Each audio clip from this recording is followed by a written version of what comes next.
गणपतिगुं हवामहे कविं कवीनामुपमश्रवस्तमं ज्येष्ठराजं ब्रह्मणस्पत आनः शृण्वन्नोतिभिः सीदसादनम् ॐ श्री महागणपतये नमो नमः। ॐ प्रपन्नपारिजाताय तोत्रवेत्रैकपाणये ज्ञानमुद्राय कृष्णाय गीतामृतदुहे नमः। ॐ மூர்த்தியெல்லாம் வாழி எங்கள் மோனகுருவாழி அருள் வார்த்தை என்றும் வாழி அன்பர் வாழி பராபரமே। ஓம் சர்வேभ्यो சத்குருभ्यो நமோ நமः। ஹரி ஓம். என்னுடைய வாழ்த்துக்களையும் வணக்கங்களையும் தெரிவித்துக் கொள்கின்றேன். எல்லாம் வல்ல அம்பிகையினுடைய பேரருளாலும் சுவாமி யோகஸ்ரீ அமிர்த மிருத்யுஞ்சயேஸ்வரருடைய திருவருளாலும் நம் அனைவருக்கும் அனைத்து விதமான சௌபாகியங்களும் லக்ஷ்மி கட்டாட்சங்களும் பரிபூர்ண நோய் எதிர்ப்பு திறனும் ஆரோக்கியமும் வந்து அமைய வேண்டும் என்கின்ற பிரார்த்தனையுடன் இன்றைய உரையை துவங்குகின்றேன். ஸ்ரீமத் பகவத்கீதா 16வது அத்தியாயம் சாராம்சம் பார்த்துட்டு இருக்கோம். அத்தியாயம் தொடங்கும் பொழுதே சொன்னேன், எப்பொழுது இந்த 16வது அத்தியாயம் ஆரம்பிக்கப்பட்டதோ அப்பொழுதே சொன்னேன், மனிதர்களுடைய இயல்பு 3 விதமாக பிரிக்கப்படுகிறது. முதலில் கோபமயமான வெறுப்பு கலந்த ஒரு இயல்பு, இரண்டாவது விருப்பமே வடிவெடுத்த வெறியுடன் கூடிய ஒரு இயல்பு, மூன்றாவது என்ன அப்படின்னு கேட்டால் ஞானத்துடன் சேர்ந்த ஒரு பக்குவமான ஒரு இயல்பு. இந்த 3 இயல்பு தான் நம்முடைய மனித வாழ்க்கையில் பிரதானமாக இருக்கின்றது. இந்த 3 இயல்புகளும் அதனுடைய பிரயோஜனங்களை உடைத்திருக்கின்றன. சரி, இந்த 3 இயல்புகள் ஏன் வருகின்றன? இந்த ஒரு இயல்பிலிருந்து இன்னொரு இயல்புக்கு நம்ம மாற முடியுமா? அப்படி மாற்றக்கூடிய வல்லமை நமக்கு இருக்கிறதா? சரி, எது இயல்பை நிர்ணயிக்கிறது? அதையும் பார்க்கணும். எது இயல்பை நிர்ணயிக்கிறது? கோல். ஒரு கோல் தான் நம்முடைய இயல்பை நிர்ணயிக்கிறது. எங்க இருக்கிற கோல்? ஃபுட்பால் கோர்ட்டில், ஃபுட்பால் அந்த கோர்ட்டுன்னு சொல்லுவோன்னே கிரவுண்டு, அதில் இருக்கிற கோல் பண்ணக்கூடிய அந்த நெட்டா என்ன? இல்லை, நாம் எதை குறிக்கோளாக வைக்கின்றோமோ அதனால் ஆட்டுவிக்கப்படுகிறோம், அவ்வளவுதான். அப்ப நாம் தேர்ந்தெடுக்கக்கூடிய நம்முடைய கோலு நம்மை இயல்புகளோடு பல குறிப்பிட்ட இயல்புகளோடு வாழ்வதற்கு வழிவகுக்கிறது. அதனால இந்த இயல்புகள் எல்லாம் நம்ம படிச்சு பார்த்துட்டோம்னு வச்சுக்கோங்களேன், இதனுடைய பிரயோஜனங்கள் எல்லாம் நமக்கு புரிஞ்சோடிச்சோன்னு வச்சுக்கோங்களேன், கண்டிப்பாக நாம் கோல் தேர்ந்தெடுக்கும் பொழுது, அதாவது நம்முடைய குறிக்கோளை தேர்ந்தெடுக்கும் பொழுது ரொம்ப ஜாக்கிரதையாக இருப்போம். ஏன்னா நான் தேர்ந்தெடுக்கக்கூடிய குறிக்கோள் என்னுடைய ஒவ்வொரு கணத்தையும் கபலீகரம் செய்ய முடியும். வாழ்க்கையில் என்ன குறிக்கோள்? நமக்கு எத்தனையோ குறிக்கோள்கள் வாழ்க்கையில் இருக்கின்றன, எத்தனையோ சாய்ஸஸ் மெனி, எத்தனையோ குறிக்கோள். அதனால யார் மட்டும் எந்த குறிக்கோளை மட்டும் தேர்ந்தெடுத்துக்கலாம், அது அவரவர்களுடைய ஃப்ரீவில். ஆனால் ஒரு குறிக்கோளுடன் நாம் தொடர்ந்து வாழ்வது கிடையாது. ஏனென்றால் அந்த குறிக்கோள் நிறைவடைந்தாலும் நிறைவடையலன்னாலும் நம்ம குறிக்கோளை மாற்றிட்டே இருப்போம். இப்போ ஒருத்தருக்கு பணம் தான் குறிக்கோள். அவர் அந்த பணத்துக்காக போராடி ஒரு 15 வருடங்கள் போராடி அந்த பணத்தை அடைஞ்சிட்டார். பணத்தை அடைந்த பிறகு மேலும் என்ன குறிக்கோள் இருக்கும் அப்படின்னு கேட்டா, மற்ற குறிக்கோள் எல்லாம் அவருக்கு டிராபிக் ஜாம் மாதிரி பண்ணிடும். பணத்தை அடைந்த பிறகுதான் நமக்கு உறவுகள் இல்லை, நமக்குன்னு யாரும் இல்லைன்னு தோணும். நம்மை எப்பவுமே பாருங்களேன், பணம் அதிகமாக யாருக்கிட்ட இருக்கிறதோ மற்றவர்கள் விரும்புவதில்லை, சொந்தக்காரர்களே விரும்புறதில்லை. நீங்கள் இவ்வளவுதான் தாஜா பண்ணினாலும், அவர்களுக்கு வேண்டியது பண்ணினாலும், அவர்களுடைய காம்ப்ளெக்ஸ் உங்களை பார்த்த உடனே அவர்களுக்கு ஒரு தாழ்வு மனப்பான்மை வந்துவிடும். அந்த தாழ்வு மனப்பான்மையை தாழ்வு மனப்பான்மையாக இல்லாமல் அவர்கள் உயர்ந்த மனப்பான்மையாக காண்பித்து, அவர் என்ன பெரிய ஆளா, அவர் கூப்பிட்டா நான் போயிடணுமா, இப்போ அவர் தான் முதல்ல நிற்கணுமா அப்படின்னு சொல்லி நம்ம எவ்வளோ பணிவாக இருந்தாலும் அவர்களுடைய மனமானது அப்படித்தான் யோசிக்கும். அதனால மனசு ஒரு நல்ல உறவுக்காக இயங்கும், நல்ல பெயருக்காக இயங்கும். அதனால என்ன, சம்பாதித்த பணத்தை மீண்டும் உறவுகளுக்காக செலவு செய்வது, பணத்திற்காக செலவு செய்வது, பணத்திற்காக இல்லை மனத்திற்காக செலவு செய்வது. இப்படியாக ஒரு குறிக்கோளை அடைந்து விட்ட பொழுதும் அது மாற்றப்படுகிறது. சரி, குறிக்கோளை அடைய முடியலை, வெறுப்பு, விரக்தி, காம்ப்ளெக்ஸ், அது வேறொரு குறிக்கோளை நாடும். என்ன குறிக்கோள்? நான் சம்பாதிக்க முடியல, எவனும் சம்பாதிக்க கூடாது, யாரும் சம்பாதிக்க கூடாது. சம்பாதனைன்னு யாராவது அதிகமாக சம்பாதிச்சான்னா அவன் தான் எனக்கு முதல் எனிமி அப்படின்னு மாறிடுவான். சரி, பணத்தை விடுங்க, பணம் இல்லாமல் உறவுகளை தேடலாமான்னு கேட்டால் மதிக்கவே மாட்டோம். இது ஒரு சிக்கலில் மாட்டின்னு இருக்கும். பணம் இல்லாமல் வாழ்க்கை இல்லை, பணம் மட்டும் வாழ்க்கை இல்லை. அப்போ பணத்தையும் தேடணும், உறவையும் தேடணும், மகா கஷ்டம். பணத்தை தேடணும், உறவை தேடணும். இதுக்கு நடுவில் நம்மளுடைய ஆரோக்கியத்தை நம்ம மெயின்டைன் பண்ணிக்கணும். வளர வளர என்ன பண்ணுவான், எவனாவது இந்த காய்ச்ச மரம் தான் கல்லடிப்படும்னு சொல்லுவா இல்லையா, வளரும் பொழுதுதான் என்னத்தையாவது போட்டுவிடுவான். அதுதான் உலக இயல்பு. அப்போ இந்த உலகத்தில் எதை குறிக்கோளாக வைத்தாலும் ஏமாற்றப்படுபவர் யார் அப்படின்னா சாக்ஷாத் நம்ம. ஏன் ஏமாற்றப்படுகிறோம்? ஏனென்றால் குறிக்கோளை தேர்ந்தெடுப்பதில் பக்குவம் இல்லாமல் நாம் தேர்ந்தெடுக்கின்றோம். இந்த உலகத்தினுடைய இயல்பை புரிந்து கொள்ளாமல் நாம் தேர்ந்தெடுக்கின்றோம். தன்னுடைய சரீரம், மனம், புத்திக்கு தேவை என்ன, எனக்கு தேவை என்ன, உண்மையில் எனக்கு தேவை என்பது ஒன்று இருக்கிறதான்னு தெரியாமலேயே ஒரு குறிக்கோளை நாம் நிர்ணயம் செய்யும் பொழுது நம்மை நாமே நம்முடைய குறிக்கோளுக்கு அடகு வைத்து விடுகிறோம். அது எந்த குறிக்கோளாக இருந்தாலும் சரிதான். சில பேருக்கு நான் பென்ஸ் வாங்கணும்னு ஆசை, சில பேருக்கு ஆடி வாங்கணும்னு ஆசை, சில பேருக்கு என்ன தெரியுமா, ரோல்ஸ் ராய்ஸ் வாங்கணும்னு ஆசை, ஃபெராரி வாங்கணும்னு ஆசை, அது என்னென்னமோ இருக்கிறது, இன்னொன்று இருக்கிறது, அது பேர்லாம் வரமாட்டேங்குது. இந்த மாதிரி கார், சில பேருக்கு கார்லாம் கிடையாது, ஃப்ளைட் வாங்கணும்னு ஆசை. சில பேருக்கு என்ன தெரியுமா, தனக்குன்னு ஒரு சின்ன ஒரு 10க்கு 10 ஒரு கடை வைக்கணும்னு ஆசை. தனக்குன்னு ஒரு சின்ன ஒரு அமௌண்ட் பேங்க் பேலன்ஸ் தன்னுடைய குழந்தைக்கு கல்யாணத்துக்கு சேர்த்து வைக்கணும்னு ஆசை. எத்தனையோ குறிக்கோள். எந்த குறிக்கோளாக இருந்தாலும் நம்மை நாம் அடகு வைக்கின்றோம். நம்முடைய எதை அடகு வைக்கிறோம் அப்படின்னு கேட்டால் நம்முடைய வாழ்நாளை இல்லை, தலையவே அடைவிச்சிடும். சரி, இதுல இருந்து எப்படி தப்பிக்கிறது? அப்படி நாம் எசக்க பெசகாக நம்மை, அது என்ன எசக்க பெசகு, வித்தியாசமான வார்த்தை இது, எந்த பக்கம்னு தெரியல தமிழ்நாட்டில். இடக்கு முடக்காக, எசக்க பெசகாக, குண்டக்க மண்டக்கவாக. மதுரை சைடு தான் குண்டக்க மண்டக்கன்னு நினைக்கிறேன். இப்படி கொண்டு போய் நம்ம தலை ஏன் கொடுக்குறோம் அப்படின்னா தெளிவின்மை. சரி, கொடுக்கறதுனால என்ன பிரயோஜனம்னு கேட்டால் அது நம்முடைய இயல்பை மாற்றுகிறது. இப்படியாக நாம் அளவுக்கு மீறி நம்முடைய ஆசை வயப்பட்டு குறிக்கோளை தேர்ந்தெடுக்கும் பொழுது நம்மை நாமே ஒரு அமைதியின்மை என்கின்ற சூழலுக்கு மாற்றுகிறோம். ஆட்டோமேட்டிக்காக என்ன வந்துடும் கேட்டால் ரஜோகுணம் வந்துடும். முயற்சி பண்ணுவோம். அது காமப்பிரதானமாக இருப்பது. அந்த குறிக்கோளே சிற்றின்பம். நமக்கு உலகமெல்லாம் சுற்றி பார்க்கணும்.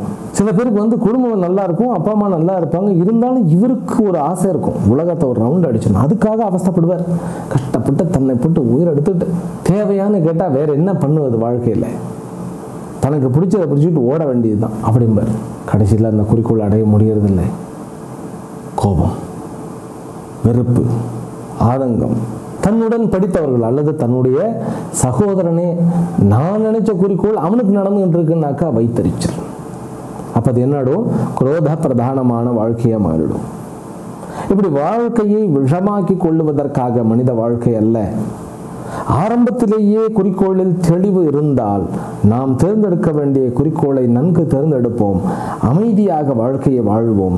குறிக்கோள் என்பது அட்ராக்டிவா இல்லாம இருக்கும். என்ன தெரியுமா? மோக்ஷம். அது என்ன சுவாமிஜி மோக்ஷம்?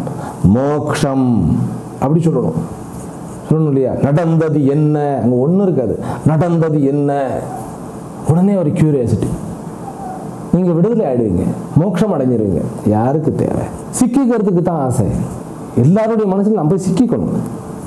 அது இல்லாமல் சின்ன வயசுல நம்மளை எப்படி உருவாக்கிட்டாங்கன்னாக்கா என்னத்தையாவது ஒன்று சாதிக்கணும், என்னத்தையாவது சாதிக்கணும். நல்ல விதமாகவாது கெட்ட விதமாகவாது சாதிக்கணும், இந்த உலகத்தை நடுநடுங்க வைக்கணும்.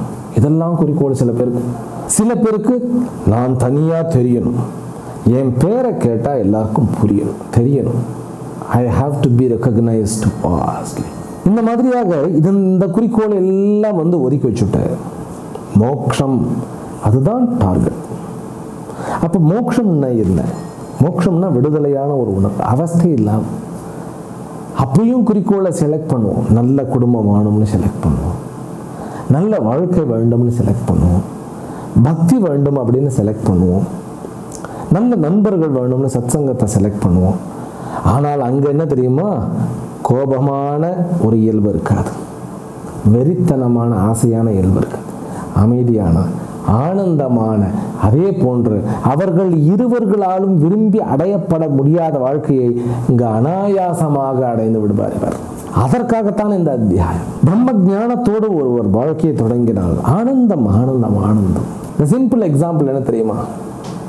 இங்கிருந்து கேதார்நாத் போறோம், அல்லது இங்கிருந்து திருப்பதிக்கே போறோம்னு வச்சுக்கிடுங்களேன். பழனிக்கு பாத யாத்திரை போறோம். இங்கிருந்து நடந்து நடந்து நடந்து போய் அங்கே போய் முருகனை தரிசித்து அங்கே பார்த்தோன்னு அந்த ஒரு 10 நிமிஷத்துக்கு 5 நிமிஷத்துக்கு தரிசனம் பண்ணோன்னு ஹரோஹரா அப்படின்னு சொன்ன உடனே அந்த முருகனை பார்த்தோன்னே வேலை முடிஞ்சிருச்சா? இல்லை, ஒவ்வொரு ஸ்டெப்புமே முருகனை அனுபவிக்கணும். அந்த முருகன் இவர் எப்போ பிளான் பண்ணினாரோ அப்பயே அனுபவிக்கப்படுகிறார், அதை உணரணும். ஹோல் பாத யாத்திரையே முருகன் தான், ஹோல் பாத யாத்திரையே முருகன் தான். அதே மாதிரி ஹோல் யாத்திரையே கேதார்நாத், கேதாரேஸ்வரர் தான். இங்கிருந்து திருப்பதிக்கு போறோம்னா முழுமையாக பாலாஜி. நாம் குடிக்கின்ற ஒவ்வொரு காஃபியும் டீயும் நடக்கின்ற ஒவ்வொரு முடிவும் பாலாஜி, இறைவன். இறைவனுடைய கர்ப்பத்தில் நான் போறேன், இறைவனை அனுபவிக்கின்றேன். அதுக்கு தான் அந்த மாதிரி வாழ்க்கையை அந்த விடுதலையை ஒவ்வொரு கணத்திலையும் அனுபவிச்சு வாழ்க்கையை வாழ்றது. அமைதியான ஆனால் அர்த்தமுள்ள வாழ்க்கையாக வாழ முடியும். அதற்குத்தான் இந்த பகவத்கீதை என்பது. சாஸ்திர அறிவு இருந்தால் அமைதியான வாழ்க்கை. அதைத்தான் 3 ஸ்லோகங்களில் முதலில் குறிக்கோளில் தெளிவுடனும் அதை எப்படி அடைவது என்கின்ற உபாயங்களிலும் தெளிவுடனும் யார் ஒரு வாழ்க்கையை ஆரம்பிக்கின்றாரோ அவருக்கு அபயமானது சித்திக்கிறது. பயம் இல்லாததான் வாழ்க்கை. அடுத்தவர்களை கொல்லாமல் இருப்பதுதான் வாழ்க்கை. ஸ்மார்ட்னஸோட புத்திசாலித்தனமாக இருப்பதுதான் வாழ்க்கை என்பதற்காக இந்த 3 ஸ்லோகங்களில் சொன்னார்.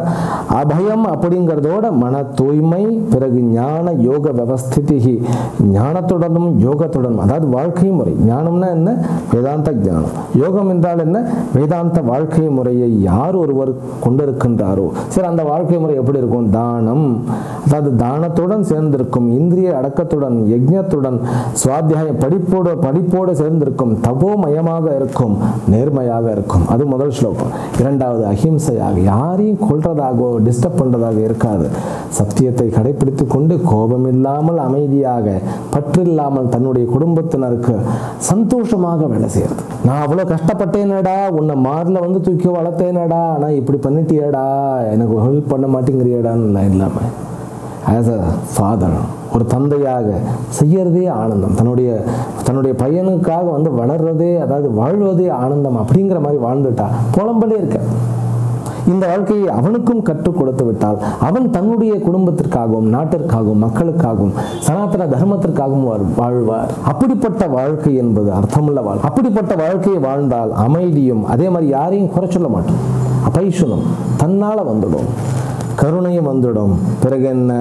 அந்த அலோலுப்தம்னாக்க பேராசை போய்விடும், இனிமையான வார்த்தை கிடைக்கும். சலனமில்லாத வாழ்க்கை, நிச்சலனமான வாழ்க்கை. அதுதான் ஆதிசங்கரர் சத்சங்கத்வே நிசங்கத்வம், நிசங்கத்வே நிர்மோகத்வம், நிர்மோகத்வே நிச்சலிதத்வம், நிச்சலிதத்வே ஜீவன் முக்தி. பஜ கோவிந்தம் பஜ கோவிந்தம், கோவிந்தம் பஜ மூடமதே. ரொம்ப அழகானது இல்லையா? நிச்சலி தத்துவம், சலனம் இல்லாதது. அதான் சாப்பலம். தேஜஹா க்ஷமா திருதிஹி. தேஜஹா க்ஷமா, ஸ்மார்ட்னஸ் வந்துடும். க்ஷமா அப்படின்னாக்கா பொறுமை இருக்கும், தைரியம் இருக்கும், தூய்மை இருக்கும். அதான் தூய்மைன்னா வாக் சுத்தம், காய சுத்தம், பிறகு காரிய சுத்தம், இது எத்தனையுமே இருக்கும். இவைகளெல்லாம் தெய்வ சம்பத் அப்படின்னு சொல்லிட்டு அசுர சம்பத்தை 4வது ஸ்லோகத்தில் ஒரே ஸ்லோகத்தில் சொன்னார். என்னதுன்னு கேட்டா, இயல்புக்கு மாறான வாழ்க்கை.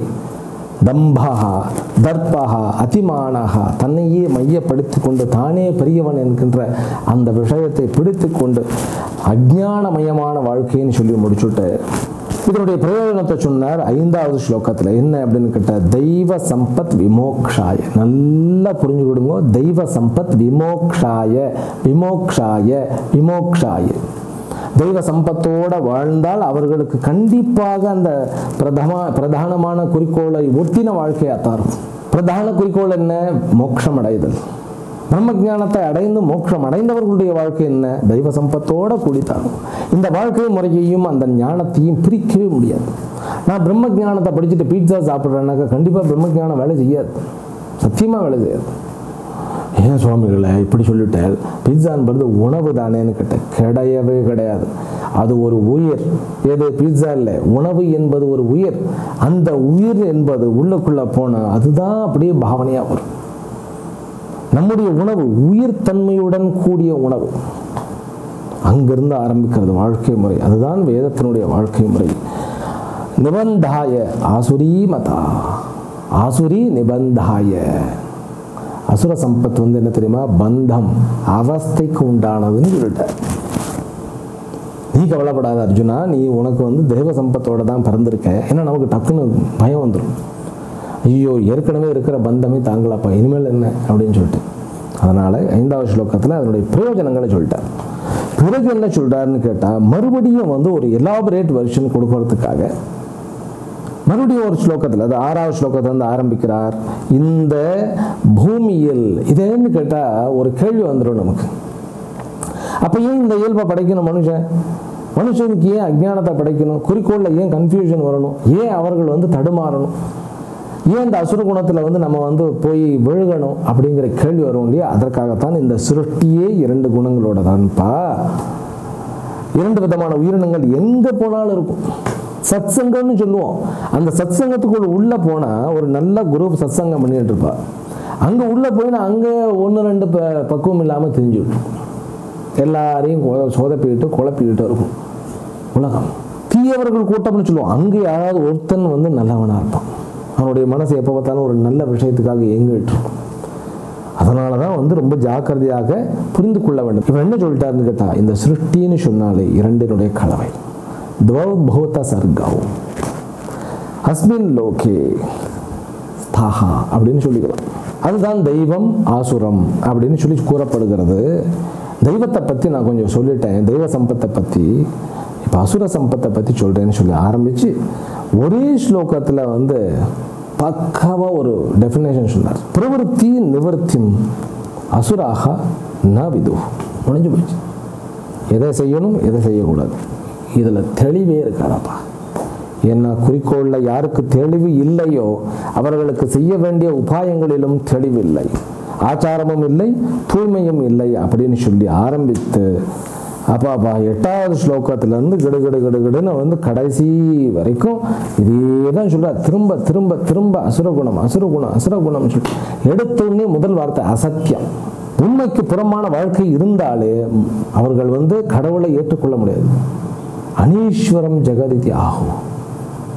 கடவுளை ஏற்றுக்க முடியலை, உண்மையோடு இருக்க முடியல, கடவுளை ஏற்றுக்கொள்ள முடியல. அதனால் என்னன்னு கேட்டால், அவர்களுடைய மனமும் புத்தியும் தான் அவர்களுக்கு பிரதானம், அவர்களுடைய விருப்பம் தான் அவர்களுக்கு பிரதானம், அதுதான் அவர்களுடைய வாழ்க்கையினுடைய பற்றிக்கோடு.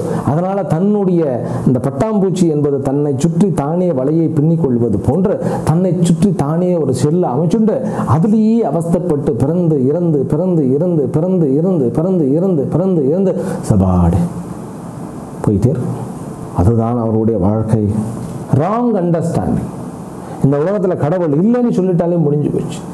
இந்த திருஷ்டியை வைத்துக்கொண்டு அல்ப புத்தியாக செய்யத்தகாத விஷயங்களை செய்பவர்களாக அவர்கள் வாழ்க்கையை தொடங்குகிறார்கள்னு சொல்லி 9வது ஸ்லோகத்தை சொல்லிட்டு, அவர்களுடைய ஆசையே அவர்களுடைய கண்ணை மறைக்கிறது. மோகமும் அதாவது ஞானம் இன்மையும் இவைகளும் எல்லா விதத்திலும் அவர்களை பாதிக்கிறது.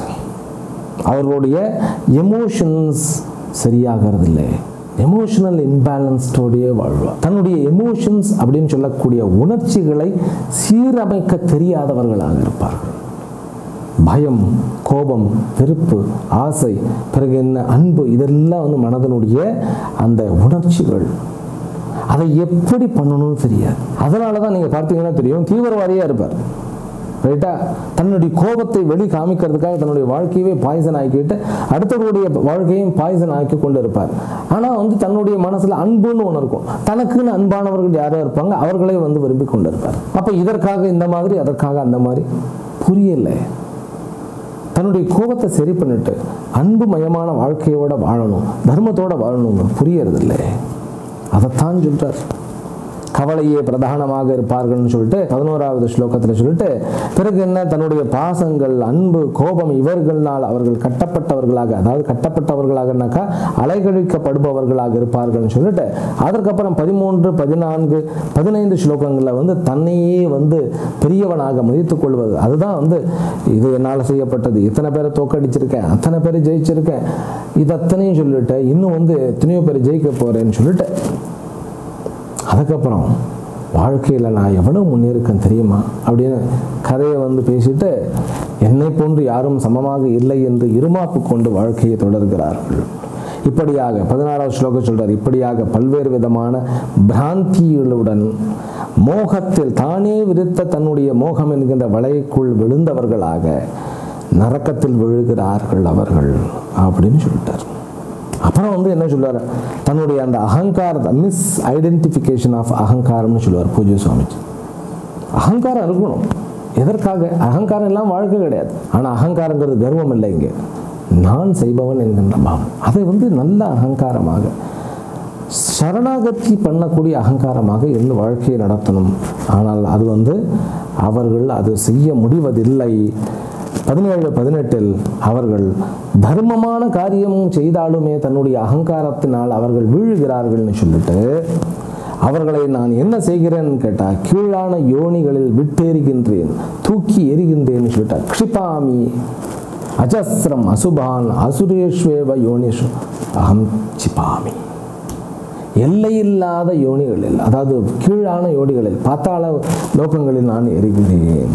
அவர்கள் மீண்டும் மீண்டும் மீண்டும் அஜ்ஞானத்துடனேயே மூடத்தன்மையுடனே பிறந்து இறந்து வாழ்க்கையில் வீழுகிறார். அதனால அங்கே நம்ம போகாமல் இருக்க வேண்டும். அப்படின்னா என்ன? 3 கதவுகள் இருக்கின்றன, 3 வாயில்கள் இருக்கின்றன. எதற்குன்னு கேட்டால் நரகத்திற்கு. அதை மட்டும் நம்ம என்ன பண்ணணும்? க்ளோஸ் பண்ணி வச்சுக்கணும். அது என்ன சார்? 21வது ஸ்லோகத்தில் குறிப்பிடப்பட்டிருக்கிறது. காமஹா குரோதஹா லோபஹா. காமஹா தர்மத்திற்கு புறம்பான ஆசைகள், கோபம், பிறகு பேராசை, லோபம்னாக்கா பொறாமையுடன் கலந்த பேராசை. இந்த 3ம் சொர்க்கத்திற்கான வாயில்கள் அல்ல, நரக்கத்திற்கான வாயில்கள். இவைகளிலிருந்து விடுபட்டு யார் ஒருவன் இவைகளை எதிரிகளாக கருதி அவைகளிலிருந்து விடுபட்டு வாழ முற்படுகிறானோ அவன் கண்டிப்பாக ஸ்ரேயஸ் என்கின்ற மேலான கதியை அடைகிறான் என்று சொல்லிட்டு, கடைசி 2 ஸ்லோகங்களில் சாஸ்திரத்தினுடைய முக்கியத்துவம், வழி பிசகாத, அதாவது வந்து தடம் மாறாத ஒரு வாழ்க்கை என்பது சாஸ்திரத்தினுடைய ஞானத்தின் மூலமாக மட்டுமே அடையப்பட முடியும் சொல்லி கடைசியில் 2 ஸ்லோகத்தில் சொல்லி, தஸ்மாத் சாஸ்திரம் பிரமாணம் தே காரியா காரிய விவஸ்திதம் அப்படின்னு ரொம்ப அழகான அந்த அண்டர்லைன். எங்களுடைய அந்த லெட்டர் பேட்லையுமே நான் என்ன எழுதியிருக்கேன்னு கேட்டால், தஸ்மாத் சாஸ்திரம் பிரமாணம் தே, இதே தான் அப்படியே எழுதியிருக்கேன். நமக்கு சாஸ்திரம் தான் பிரமாணம். ஆமாம், அடுத்தவனை கொல்லுவதற்கு இல்லை சாஸ்திரம் பிரமாணம், அனைவரையும் காப்பாற்றுவதற்காக. ஆக இத்துடன் இந்த 16வது அத்தியாயம் முடிகிறது. 17வது அத்தியாயத்தை நாம் அடுத்த தொகுப்பிலிருந்து ஆரம்பிப்போம் என்று சொல்லி, எல்லாம் வல்ல அம்பிகையினுடைய பேரருளாலும் சுவாமி யோகஸ்ரீ அமிர்த மிருத்யுஞ்சயேஸ்வரருடைய திருவருளாலும் நம் அனைவருக்கும் அனைத்து விதமான சௌபாகியங்களும் லக்ஷ்மி கட்டாட்சங்களும் பரிபூர்ண ஆரோக்கியமும் நோய் எதிர்ப்பு திறனும் வந்து அமைய வேண்டும் என்கின்ற பிரார்த்தனையுடன் இன்றைய உரையை இத்துடன் நிறைவு செய்கின்றேன். ஹரிஹி ஓம் ஸ்ரீ குருப்யோ நமோ நமஹ. ஓம் பூர்ணமதః பூர்ணமிதம் பூர்ணாத் பூர்ணமுதச்யதே பூர்ணஸ்ய பூர்ணமாதாய பூர்ணமேவாவசிஷ்யதே. ஓம் சாந்தி சாந்தி சாந்தி. ஹரிஹி ஓம். ஸ்ரீ குருப்யோ நமஹ. ஹரிஹி ஓம்.